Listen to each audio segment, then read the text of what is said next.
네, 안녕하세요. 저희가 35회 골든디스크 어워즈를 준비한 제작진과 담당하는 취재기자를 이렇게 한자리에 모여서 저희가 한번 비하인드를 얘기하는 시간을 가져보려고 하는데요.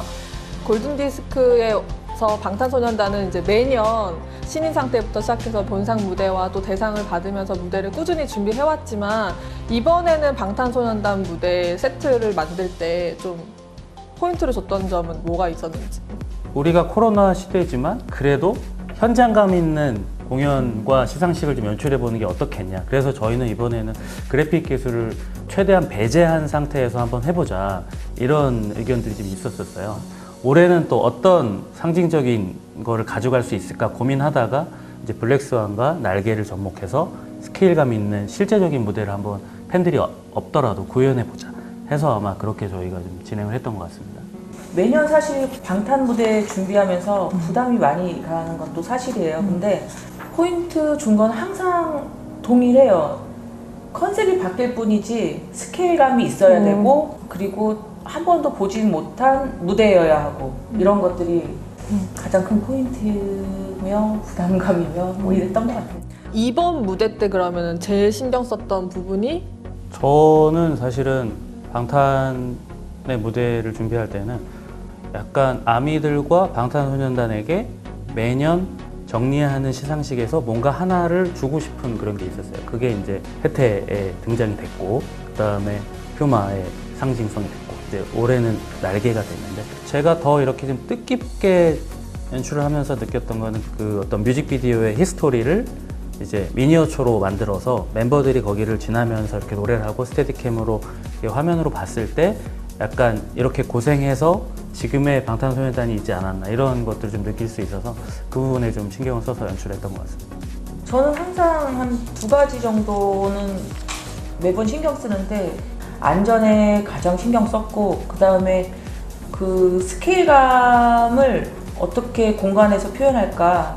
스케일감만 또 보여주면 안 되니까 그 하나하나의 타이틀샷에 들어갔을 때 디테일, 뭐 이런 부분을 많이 신경 썼고, 뭐 다이너마이트 같은 세트 경우는 가수들의 의상 컬러, 그 다음에 키, 뭐 이런 것들 다 동선 이런 거 계산해서 컬러 바란스를 다 맞췄던 것 같아요.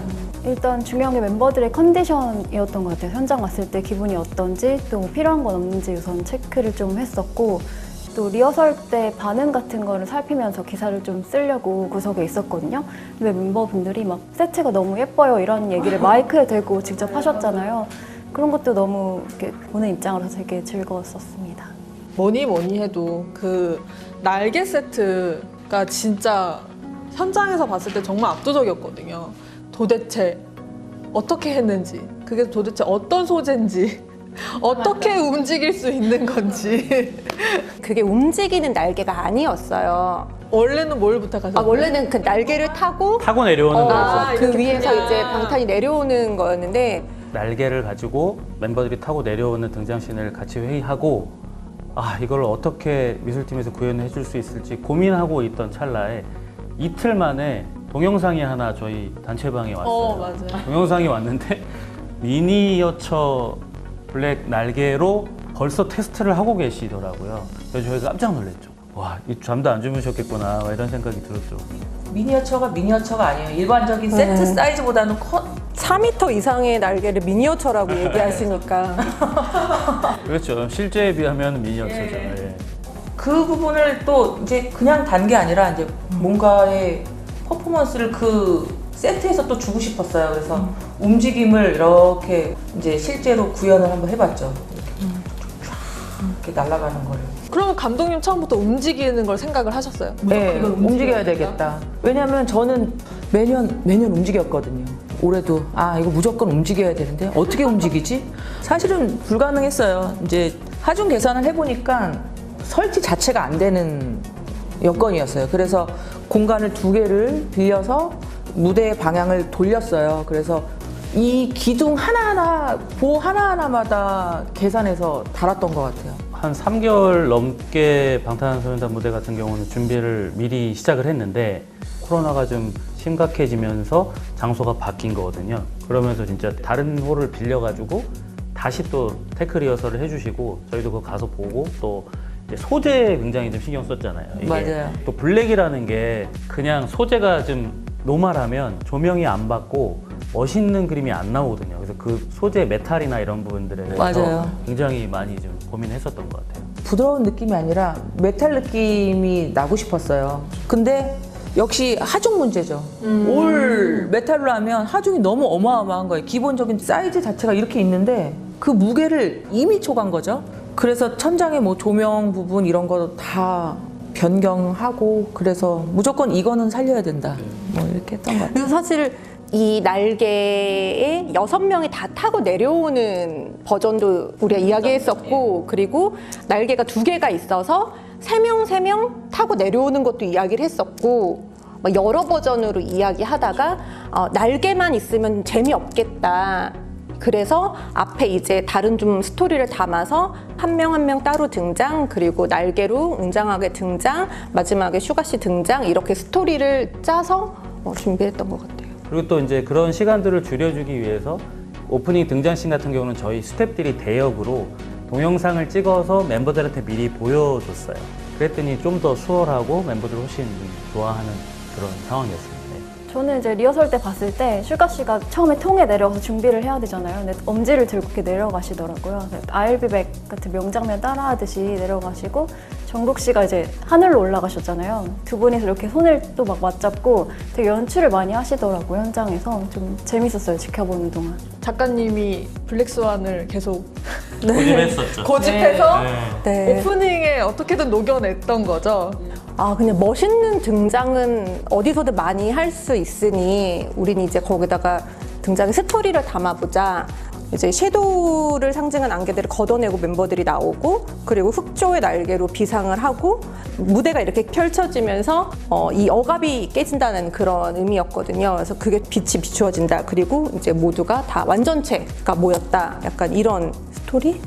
그 라이프 고선 무대도 사실 너무 예뻤어요. 그 멤버별로 어떻게 색깔과 어떻게 컨셉, 그 룸을 어떻게 정했는지. 이제 라이프 고즈는 좀 방탄소년단이 만들어온 이야기에 집중을 해보려고 했거든요. 그래서 아미들은 아시겠지만 그 방 이미지가 멤버들의 각자 색깔을 표현한 비컨셉 포토 이미지예요. 원래는 거기에 이제 멤버들이 앉아 있는 거였는데 멤버들이 한 명씩 방을 빠져나오면 아미를 상징하는 보라색 우주로 다시 되돌아가는 그런 스토리를 담았는데 그 고래까지.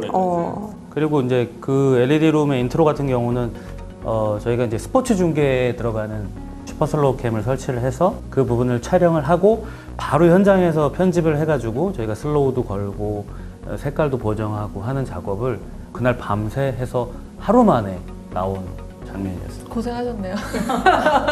저는 놀랐던 게 LED 룸인데 그 아티스트 얼굴이 안 깨져서 화면으로 보면 항상 얼굴이 깨지잖아요. 그래서 사실은 팬들이 LED가 되게 화려한 거를 막 좋아하진 않는단 말이에요. 근데 그게 얼굴이 안 깨지는 굉장히 촘촘한 LED라고 하더라고요. 그게 되게 거기에서 촬영하는 영상 소스는 특별히 제작을 따로 했거든요. 왜냐면 잘못하면은 가수 얼굴의 뒤에 막 무아래 현상이 너무 심하게 나기 때문에, 그래가지고 거기에서 쓰는 영상들은 그 피치에 맞게 따로 제작을 다 했어요.